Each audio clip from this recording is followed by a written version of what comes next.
Hey, Anthony, thank you for coming in today. I mean, you just have such a marvelous background, a lot of success, and continuing so tremendous impact across so many different areas. You're a renowned real estate developer and famous for it in terms of your sustainable cities and things like that, and real estate environments, very pioneering, very successful, sort of like a Midas touch investor as well. And you're also working across leading globally top companies and things like sustainable green energy and the metaverse now, and mobile education, inclusion of more than 2 billion who have limited access, and you have so many leadership lessons as well, and great stories, just amazing stories and narratives. So you know what? I really appreciate you coming in and sharing so many of your insights and remarkable history with our audience. Thank you. Thank you so much, Stephen, for your nice and kind words. I don't really deserve that much. It's very kind of you. Well, the world applauds you with everything you're doing. So Anthony, I'm always curious. You have such a great heart and a great passion for impact. Plus, you're a very successful business person as well, and a very, very famous leader. What were the transition points in your life, the crucibles, the things that made you this wonderful person that exists today? Thank you. Thank you so much for this question. And I think many of it goes back to where I come from originally. I'm originally from Lebanon, and we learned being resilient. We passed through many difficult episodes in our lives, and it wasn't easy. I had to change 3 times schools in 3 different countries during my childhood. And moreover, there is sometimes some small lessons in life that always keep impact in your life. For example, my one of the things that started very early working in me, my father had one of the best schools in Lebanon, and which is normal that I go to this school. So he took me there. I stayed there for 3 or 4 months, and then he decided to shift me to another school. And it was a huge decision for his business. So how would people look at it that his own child are not in his school? But for him, he had a greater cause, because he realized one thing: when I was going to this school, I was very differently treated, either by the professors, because they know that my father owns the school, or by the colleagues, who also wants to be close to me. So he decided, no, even if I lose many students because they will take it wrong, but I want to gain my family. So this learned me a lot of values. So you can always sacrifice some of your business for a better cause. And I think family first is one of the values that I started learning very early in my life. It wasn't easy. Okay, I was every day arguing with him. So, okay, I was there. I was happy. Why are you shifting me to a very strict school? So these small lessons in life, plus being part of a country where there is always instability, you start looking for adaptation. And I think in today's world, the way the world is changing so fast, I think adaptability is one of the most important things that you should have. Technology is moving so fast, you cannot adapt to it. So you have always to learn in your life, to improve, to be surrounded by like-minded people, to be inspired by people like you, Stephen, for example. So that's how we operate. So that's really, really fascinating. The fact that you changed schools. Your father moved you out of his school, and it forced you to look into new environments. You're always stretching, and the fact that you live in an area where there's pressures, challenges, and as you mentioned, it makes you want to be agile. You're forced to be agile at a very early age to really reflect what's happening in surroundings and adapt, continually adapting. Yeah. And as you said, that's the nature of the world today. You know, the fourth industrial revolution, which became society 5.0, which is now you know, smart humanity. Changes occur at an accelerated rate. In fact, sometimes I say more changes occur in now than the last 10,000 years, right? That's happening in the next 5 years. So when I did Singularity, they told us there is a new position that's one of the most important thing, more important than the CEO, is the CAO, Chief Adaptability Officer, that they are doing now in most of the companies to see how they can improve their people, how they can deal much more with the clients, with everyone. And for example, social media is a very important thing, as we mentioned during our earlier conversation, and you asked me that we see a very shy presence of you in social media, and you were right. Things have changed, and I learned it the hard way. I was very much focusing on my business, doing what I know to do best, building, construction, and ignoring that part until one day one person told me something that really inspired me: the story of Christophe Colomb. Christophe Colomb wasn't the one who discovered America, but he had three things. Many people discovered before him, but he had a dream that he followed. He had built the means to do it by building a good ship, everything. And then most important than that, he has the ability and surrounded by people who announce it in a right way. And this is today the strength of social media.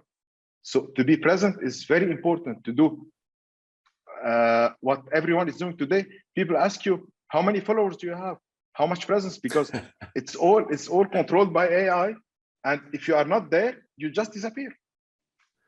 Yeah, I mean, I mean, there's the challenges of social media, but there's also the opportunities and that are present in social media. And I know now you have a presence in LinkedIn and things like that. So. I just started. You know, so we're going to mine different parts of your career. We're gonna look at the real estate development you've done, the sustainable cities and things like that work, and we'll also look into, you know, you've invested in Bbox and proof of impact. You're a YPO leader. You won many awards and so on. So we'll get to those questions, but I want to get into your education. I mean, you decided to go into civil engineering. You got a master's in that, and as you mentioned, you did Singularity University. What made you decide to go into engineering? Into engineering initially. You know, I like to build things, and you cannot imagine how much self-satisfaction you see when you design something in your mind, and then you see it in real life. And being an engineer also gives a lot of impact to community when you have all these families building together, joining forces, okay, to build a monument where everyone will look at it. How if it is a neighborhood, it's a full neighborhood where people will start sharing experiences, sharing different experiences in life. And I think we had the opportunity to do something different, doing engineering, but also creating awareness and creating a sustainable neighborhood. So I can see how civil engineering really ties in with your love for building things, because it could have iconic sort of impact in the neighborhood, and it's really and it structures your mind. It really structures your mind, the way you think. So at the same time, it structures your mind and give you a big sense of responsibility. In Japan, they call it the borrowed scenery. So what you see is more important where you live. So that's why we have a huge responsibility toward the community in which we are building. So to really build something that people will like, not only the people living in, but even the neighbors who are looking at that. So this big challenge and being on top of this enterprise that involves many disciplines, engineering will help you structuring your mind, leading a team, and that's it. It's all science. Yeah, and I guess, like you said, you have to be adaptable. Things are constantly changing. So out of this chaos that's in the world, you got to have some means of structuring it so you can do meaningful goals and execute. So that lays a background. And when you get a degree and master's in civil engineering, you have to study physics and mathematics and calculus and chemistry and so on. You have a science background, so I can see that as well. The structured thinking of sort of a science thinking and the things that you do. Especially in the French education system, they give you, especially the first 2 years, they're common for all disciplines. And we never understood why. Why should I study chemistry while I'm doing civil engineering? And then you start learning, and especially because the world is being connected now, to look at things in a different way. And there is a good example that happened in the 60s in the NASA, for example. They were trying to resolve a problem, and not any of their scientists could have done it. And then they publish it in a newspaper to try to solve it out. And one doctor, a physician, sorted out because he made the association between the human body, how it functions, and the mathematical problem they were trying to analyze. So I think one of the important things you learn by doing engineering is this diversity initially, and then you start focusing. Yeah, and I can see that science, education background, or thinking, we'll get into some of your Goodwall work later, but I can see how it uses your Goodwall work as you want to make education available to everybody.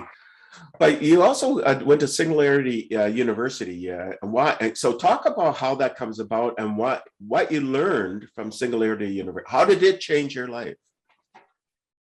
I am part of an organization called YPO, and you're very familiar with it. You do mentoring for many of us, Stephan.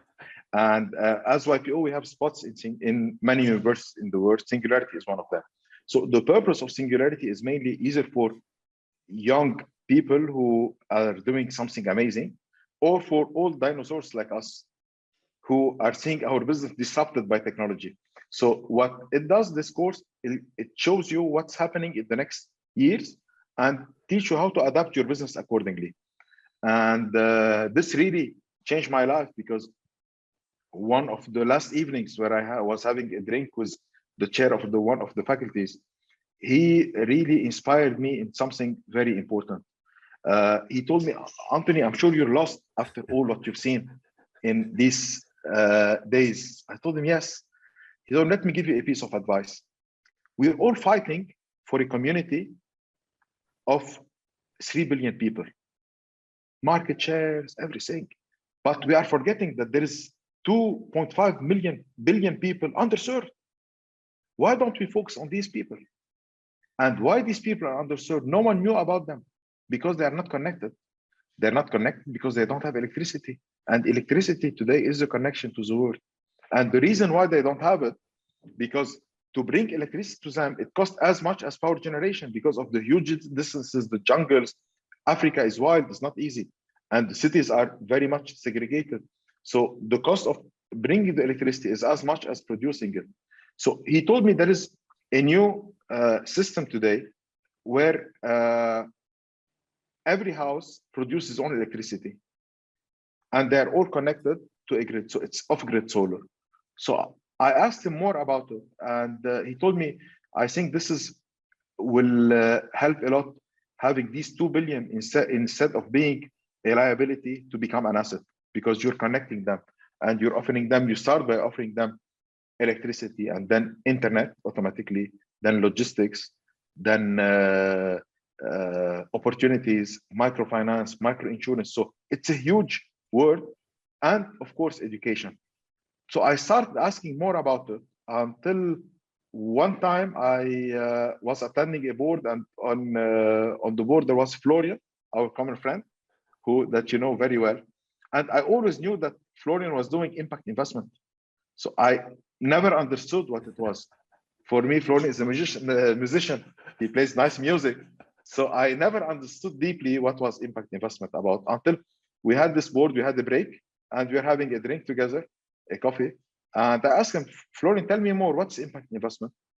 And what he described was exactly what the chair of Singularity was telling me.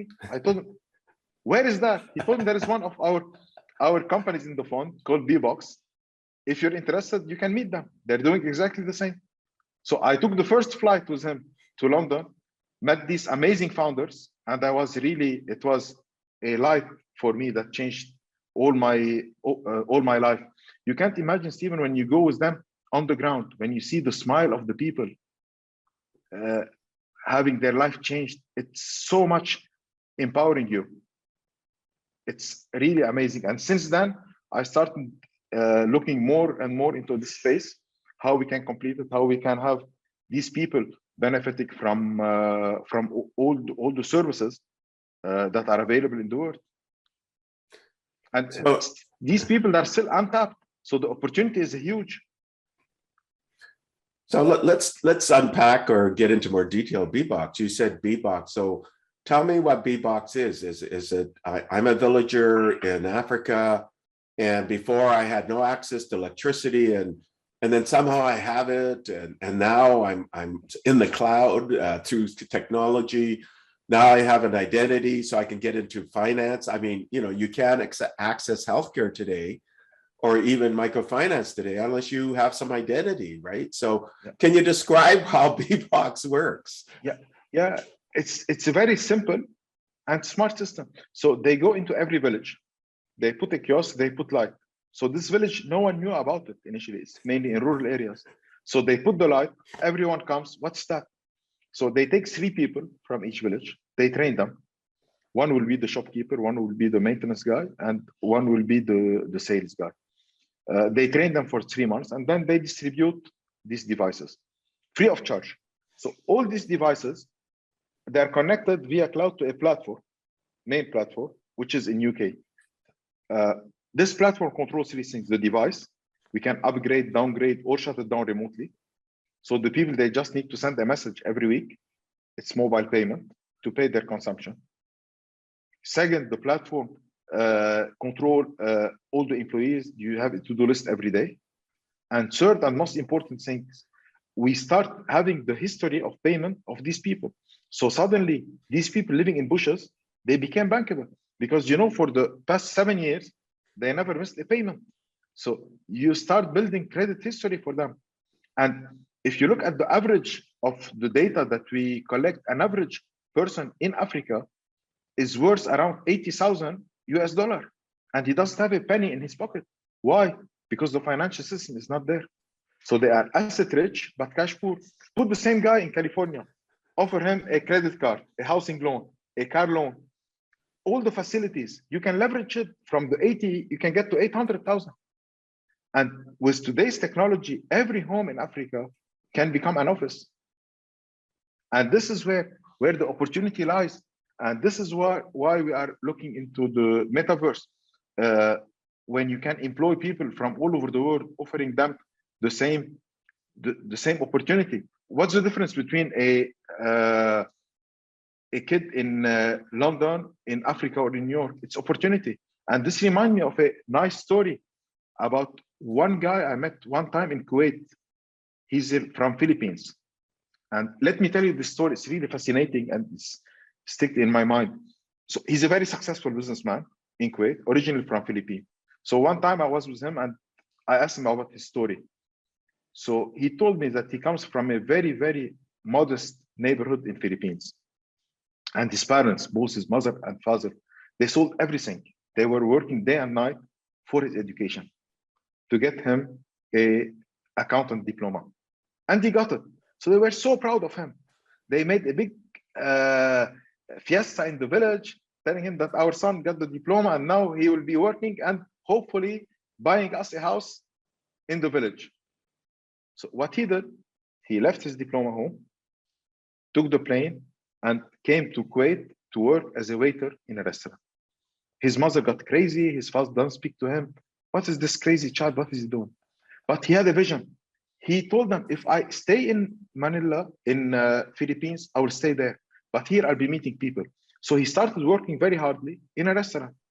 And people start noticing him, how much discipline he has, how much education, his language, everything. And he started getting promoted until he became the manager of the restaurant, and then the owner of the company met him and took him as a partner. So, and today this guy, okay, is a very successful businessman. And not only he bought a small house in the village, he bought a tower in Manila for his parents. So this is a unique opportunity, I think, on the metaverse, where everyone is equal, everyone get the same opportunity to discuss, to share business, to meet people.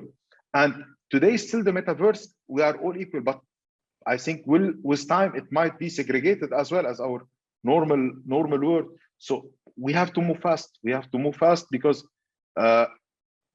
it's a unique opportunity today to have these billions of people being an asset and change the world. And if you see the way they think different because they are not in the box that we are living. They have made a test about one champion of bikes. They gave him a bike that turns, if you turn the steering left, the wheel will turn right, and vice versa. It took him 2 months to drive 600 meters. They gave the same bike to a child that never drove a bike in his life. It took him 2 weeks. So you have to unlearn to perform. And I'm sure when these people will be coming to the workspace, they will really change the world. And it's our duty, our fiduciary duty for people like you, Stephen, who are leaders, who are mentors, to try to put these things together. Because before, one country could have destroyed the world, but today one person can do it because of technology. So this is why we have to be very careful in terms how to manage these opportunities, how to scale it in a good way, how to preach the ethics, the values, and the good use of the AI and metaverse. So, there's a lot that we just talked about. So I just want to just momentarily go back to Bbox. That they actually have solar panels. So each family can have a solar panel, so to deliver electricity, and they can have batteries to store it, so they can have off-the-grid electricity. They can sell that electricity into the grid. So it's a distributed electrical power system. And because they're connected to the cloud, and there's transactions occurring, then they develop an identity, and they can build. They're really entrepreneurs. Everybody's this entrepreneur. Absolutely.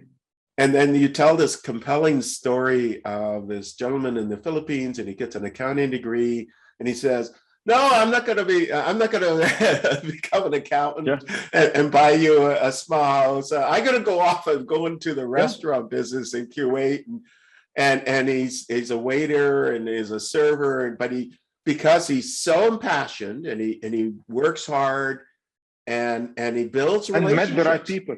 Yes. Yeah. Yes. So really what you're saying is that relationship building is sort of the magic of and the ability to build relationships. And then you took, and he became well known, and he's very successful because he had this ability to build relationships, right? And be recognized that way. And you're saying the metaverse creates that opportunity too, so that everybody can build relationships, but on a global scale. No barriers. Absolutely. No barriers. Even, on the metaverse, you see people who has physical disability, and they are outperforming. They're performing extremely well through their avatars, not because people in the real world have a prejudgment for them, but because they have a prejudgment on themselves. So when they are there, when they are on this connected, where they are really showing their real performance, they can outperform in a magical way. Yeah, and it sort of reminds me. So really, whatever you think your limitation are, whatever you mentally think it goes away, because in the metaverse you could be anything you want to be, right? And you Absolutely. Have the ability to connect to somebody else anywhere in the world, and exchange ideas. You can surface your creativity. It's like the Indian mathematician Ramanujan, a rare event. He's in a village, he reads a book, develop amazing mathematical formulas and theories and so on. And it's only really by small chance that he got recognized and became a very famous mathematician. And they're still trying to figure out all of the things that he he created, many years ago, 100 years ago. But that rare incidence, you're saying that if you have a metaverse, then you have this ability that any 7.8 billion people out there, any one of them can be a creator, can share, has the ability to flower and connect with others. And then I guess that leverages kind of the power of YPO, your ability to connect to others, right? So, there's a really fascinating area. So what are you doing then in the metaverse? So you mentioned it, you think it's a great new evolution. You said there's dangers in it as well. You got to make sure you have governance and ethical principles behind it, interoperability so that it doesn't get isolated or silos. So what is your vision and what are you doing in the metaverse that you can talk about right now? I know maybe there's some things that are still stealth mode, but what can you make public? You know what we're trying to, we love the world we live in. And if we want this experience because we already tasted in this real world. So what we're trying to do is connecting the real world to the digital world. That's one thing, by creating both experiences. One thing, I have a 12-year-old son. And when I was telling him that I'm doing things on the metaverse, I thought he will be so excited. His first comment was, "Dad, please don't be addicted like me. What I love about you that we have outdoors, we go together." So these are the barriers that we should have a balance between the real experience and the digital experience. And being present in the real world, in the real estate, I think we are well positioned to offer both experiences one way. Second, in spreading awareness in terms of environmental, in terms of impact investment. So having these people connected through the metaverse in an impact district will create a lot of synergies between them. So this is what we're mainly trying to do. I think for the moment we cannot disclose more about it, but these are mainly the headlines.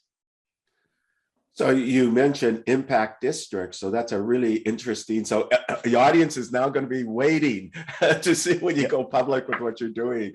It sounds really, really exciting because you mentioned and you connected the term impact with district. So really it's for tech for good or social good. I know you're a big fan of education and empowerment of youth and empowerment of people because you've invested in Bbox, which is about empowerment of anybody out there, and it's about sustainable energy itself. So I can see that infusing your vision of the metaverse. So I can't wait to see when you go more public with it. You have this thing called Goodwall. Can you describe what Goodwall is and where you want to see that progress from now and then into the future? Goodwall is an application that's mainly catered for Gen Z. When you post your profile, you don't post it in a still way, but in a way of dynamic where you can show your skills. So it works on 4 different pillars. First, you post your profile in a dynamic way. So you show your skills. Number 2, you can improve your skills by taking courses through Goodwall. Third, you can perform. And this performance, it will be with a supportive community that will vote for you. So you can pitch your skill. People will vote for you and you get an award, either a reward or a financial reward. And today we are giving 1 award per day, which is very, very good. And more important than all of this, we're able through different partners to secure jobs for these people. So Goodwall has today 2 million subscribers, which is a huge. And I think by these synergies, by connecting also the people from Africa through Bbox, it will create an amazing opportunity. Because if you look today at the subscribers, they are mainly in North America and Europe, but in Africa, it's very shy. Why? Because they're not connected through electricity. So by connecting these people through this platform of education, we are offering opportunity and education almost to many people who never thought having this chance and opportunity to outperform. So I'm just going to sort of connect the dots again. You know, you indicated you're part of Bbox, which is any villager, any person can have their own electrical capability through solar energy and storing through batteries, but it's managed through technology. So now they have an ID, they have an identity, so they can get included financially, they can have health inclusion as well. And because of that, they can now connect to this platform, this mobile platform we built, which has over 2 million people already, and you're growing to about 10 million in the near term, and then 100 million, right? So, and that's where you can have skills, you can put profiles up, you can grow, you can connect, you can commune with others, you have a reward system to incentivize them.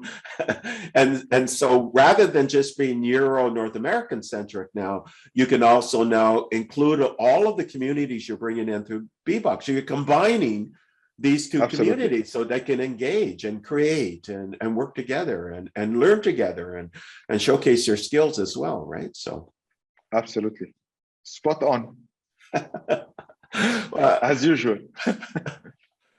Yeah, I think it's pretty amazing. And then, you know, one of the things that you're interested in as well, and you're part of, is proof of impact. So what is proof of impact? Why did you get involved? And how do you see that fitting into, let's say, Goodwall or Bbox or MindX or Change Labs or ACDME? I mean, there's all these different sort of projects you're involved with. How do you see them fit?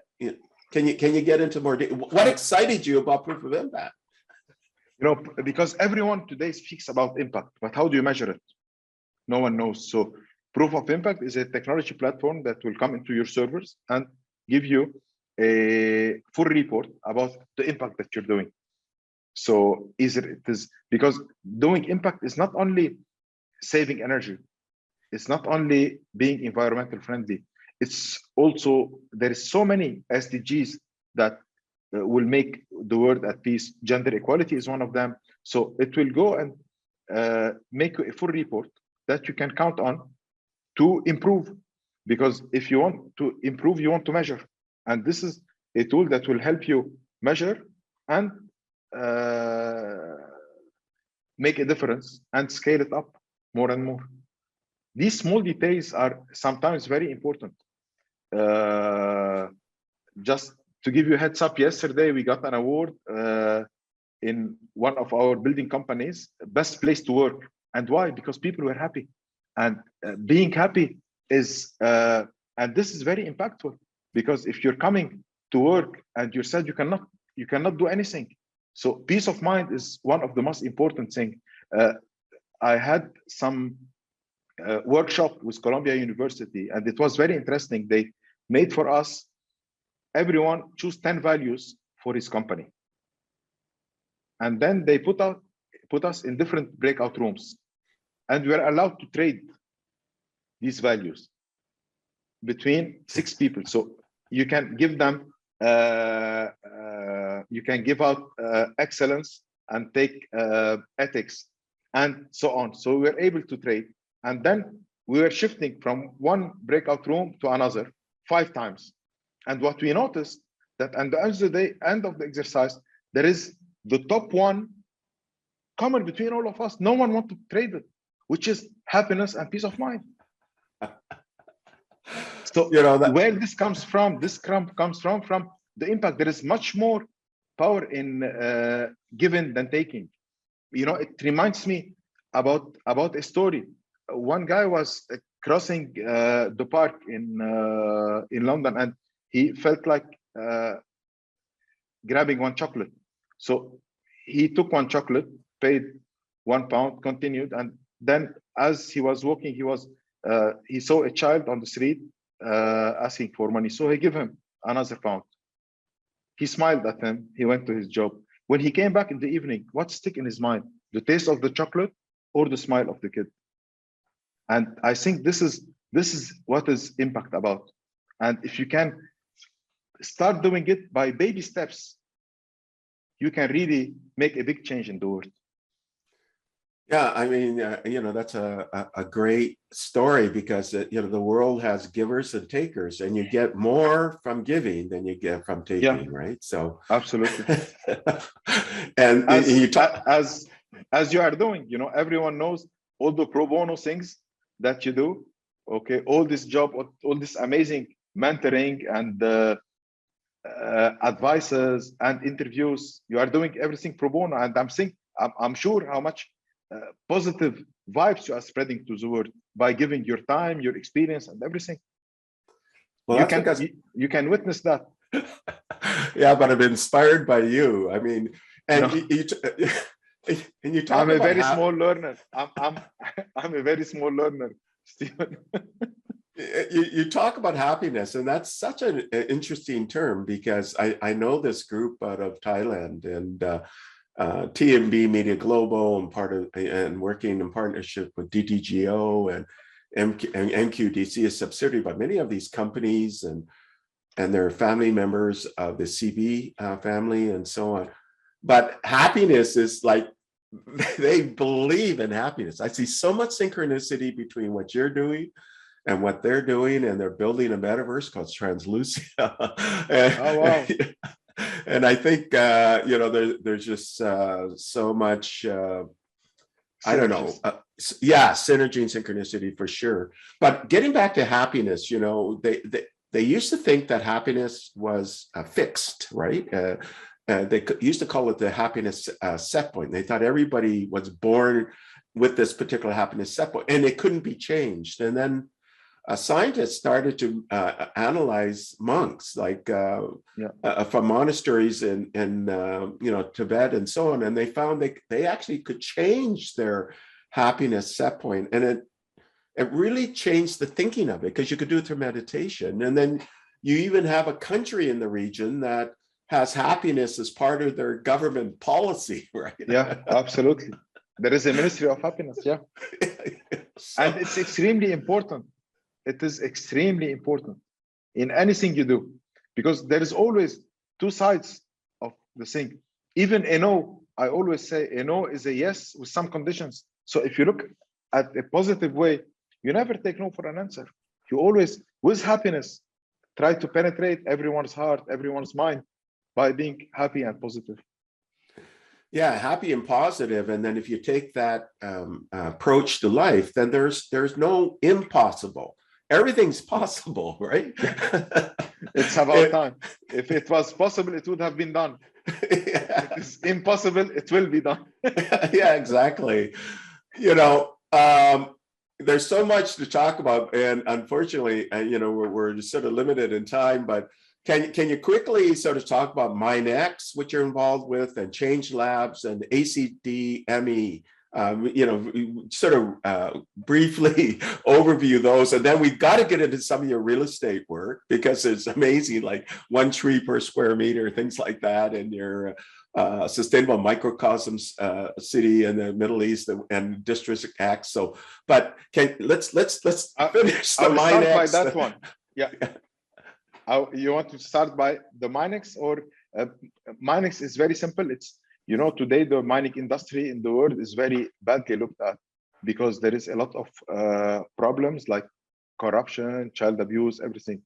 And to transport the mine, the artisanal mine, usually it's all physical transportation. Why? Because there is no trust. Today, the blockchain offers us two things: smart contracts and transparency and compliance.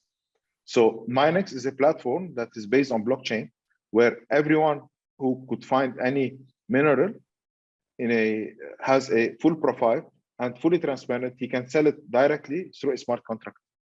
So this is something that will, in my opinion, will be contributing in changing the concept of the mining industry. Right, and then you get provenance, right? Because then you have a full transparent record of the authenticity of it all, and you get this democratization and this idea of distributed autonomous organism, or so organizations, I should say. So distributed autonomous organizations could be part of this idea as well. So, and you can even mine this idea of AI being part of this distributed way. I mean, the possibilities are endless. You also have Change Labs. Can you talk briefly about that? Change Labs is an education platform that offers education courses mainly to people in North Africa, Change Labs and the Academy, by offering them virtual courses with reputable universities. So it's kind of an online education platform, but all these are contributing together for the bigger picture that we see how we can cater and offer to all these people living in rural areas, putting them together and offering them the best we can, and at least a chance to perform and being employed by big multinationals, offering them the opportunity to be there. And then before we get into the real estate part, which is really where you started, but now you're like like a technologist. This ACDME, what is that? Academy. ACDME is based out of Cairo, and it offers to every student opportunity to study online with a university in UK mainly. So we do all the sorting out of the students, which courses, so they can study online and get their diploma directly.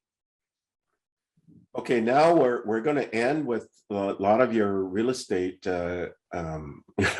It's quite amazing. But before I do that, I just want to say that you're a member of the International Chamber of Commerce, the Lebanese American Chamber of Commerce, the United Nations Global Compact, because of the transformational work you're doing, the Lebanese SDG Council, the Order of Engineers and Architects, chapter chair of Young Presidents Organization in the region, and we there's so much more.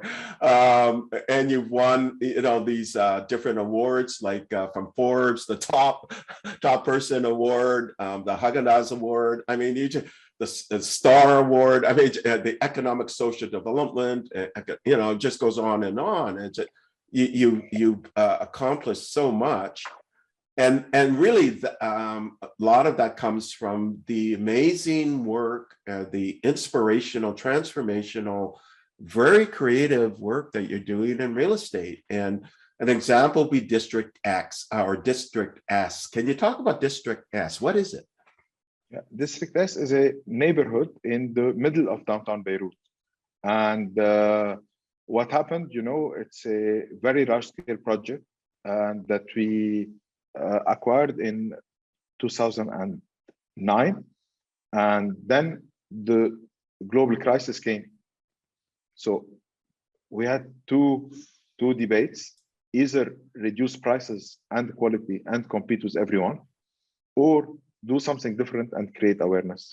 And that's what we opted. And this is the start of my journey into environmental and energy saving and neighborhood, because the concept of being a sustainable neighborhood is not only about energy saving.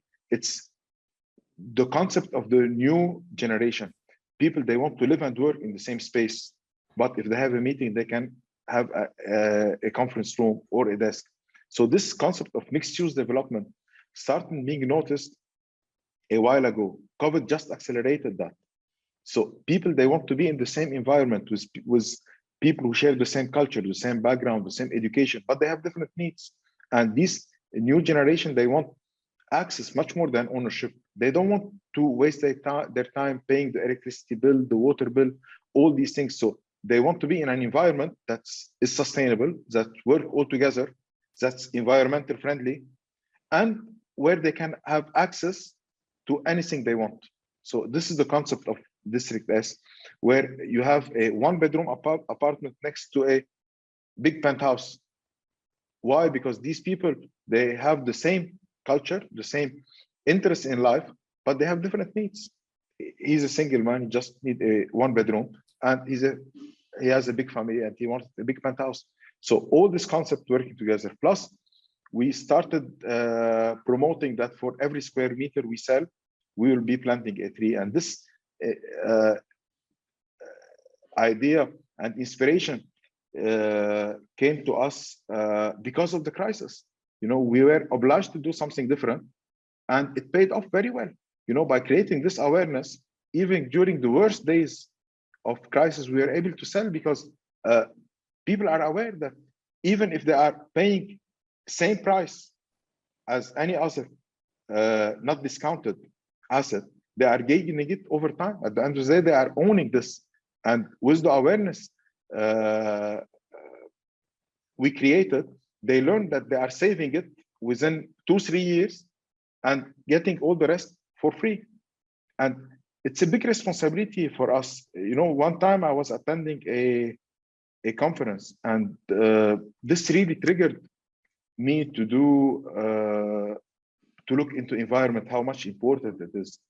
The speaker was saying, imagine that we are all on a spaceship traveling together, and the trip took much longer, and suddenly the crew announced that, sorry, but we are running out of food because you ate too much. Then after 1 hour, he announces that, sorry, we're running out of water because you drank everything. And so until, will you be worried or not? And then suddenly one kid comes and breaks the window of the spaceship. Will you be worried or not? This is exactly what we're doing to our planet. We are taking all the resources out. We are destroying it for no reason. We are all together in this spaceship that we call Earth. We should preserve it because we are all responsible and going to the same destination. And this is what really triggered us to do this concept of sustainable cities. And District S is a sustainable neighborhood. It's one of the first in Mediterranean basin to have this mixed-use development in an energy-saving and sustainable way. Yeah, and again, it's pioneering all of this work that you're doing, and that's why you're ranked as one of the top real estate companies, really, I would say, in the world by Forbes. And you're chairperson of you're the chairperson of Cornerstone Development, which is just an amazing company. You know, it's so inspirational. It's really a model for the world for people to look at the work you're doing. We just have a few more minutes left, so I'm going to end on two things. One, your YPO work, and then some lessons that you want to share with the audience about leadership. But first of all, I'll set it up. You know, YPO is the Young Presidents Organization. They've been around since 1950, so over 70 years of age. They're over 31,000 CEOs, basically, across 142 countries, 450 chapters, many events, thousands of events internally within the organization. Employ 22 million, 9 trillion in annual revenue. So they're, you know, quite famous for that. But very private. And I use this acronym to describe the organization, PCART, which is by policy, privacy, confidentiality, accountability, instant response. And by policy, IPOers have to respond within 24 hours if somebody reaches out to them, and that builds trust. But very intimate. You are highly respected within this very elite organization, and so my question is, what got you involved with YPO? You are a star within the organization, and why would you recommend people join it or try to join this organization? YPO is really a life-changing experience, and I would recommend anyone in the world to do it. It has mainly 3 experience that I really love. If you are on top of your organization, you are lonely. Why? Because if you have problems, you cannot share it with your staff. They will look bad at you and they will be more worried. You cannot share it with your family because you will be bringing your problems home. You cannot mainly share it with your friends who are mainly your competitors. So in YPO, we have this thing we call forum, where people from different industries, but same background, same education, same culture, we share our problems together. It's a forum of 8, which is top confidential. And we take advice and ideas from people who are seeing things in a different way. So this is so powerful. It's like having a top-notch board advising you, sharing their experience. It can be in anything, not only in business, but in life matters, in anything. And it's so powerful, so much relief it gives you. So that's one. Number two, in YPO, if you are a successful leader, you are going on holiday, you don't want to talk about business. So we have this non-solicitation in YPO, where you can only talk about a topic if you are part of a certain network. If you're not allowed to talk. And third and most important thing is lifelong learning. So we have spots in all of these universities. So I got to Singularity thanks to YPO. So with Harvard, with Stanford, with LBS, with all the big universities, we have a spot as YPOers. And we go there 1 week a year. And it's very important because whom you are with sets really the tone of the professor who is teaching you. So you become friends with people who are like-minded, are like-hearted, coming from the same organization. And it's really, you can really learn much more by sharing experiences and having access to these amazing universities. And this is thanks to YPO. Well, I encourage the audience to take a look at you and all the work you're doing, because you're an inspiration. You're really a star within the organization, and then the audience look to see if you qualify, and then join the organization. It's yeah, amazing. And all the companies you mentioned, they are led by YPOers. Yeah, exactly. Yeah, from Bbox and so on, proof of impact and so on. Yeah. But you're a great model of what a YPOer is and aspires to, and so on. My last question is, what message do you want to lead to the audience? And that's it. That's the last question. You know, I think two things. I always say, follow your dreams. They know the way, but you cannot do it alone. You have to have a very good team, and you need to be surrounded by people who really love what they're doing. There is a famous quote that said, what if you spend on your team and they leave? And what if you don't and they stay? So it's worth taking the risk. Spend on your team, build an amazing team, because leadership is not about the captain, it's about the ship. So it's not about the leader. So this is, I think, one of the biggest things. And being humble. You know, every day from every person, you learn something. If you have this open-minded of learning, you know, we all make mistakes, but we don't look at it as mistakes. Every day we make mistakes, and every day we have an opportunity to learn from any person that we meet. We meet in the street, we meet in the office, we meet anywhere. So I encourage everyone to be humble and lifelong learning. That's an amazing, outstanding message to leave to the audience. And I really recommend follow your work, because your work is a great model to emulate and to support. Everything you do has to be supported. So, absolutely. You know, Anthony, thank you for coming in and sharing just inspiring stories, your passion, your creativity, your innovation. As I mentioned, you're a model for leadership, you're a model for impact, and having, you know, doing and invoking meaningful change to the world. You're an embodiment of all of that. And, you know, I really, I'm grateful, and thank you for coming in, sharing so many insights with our audience.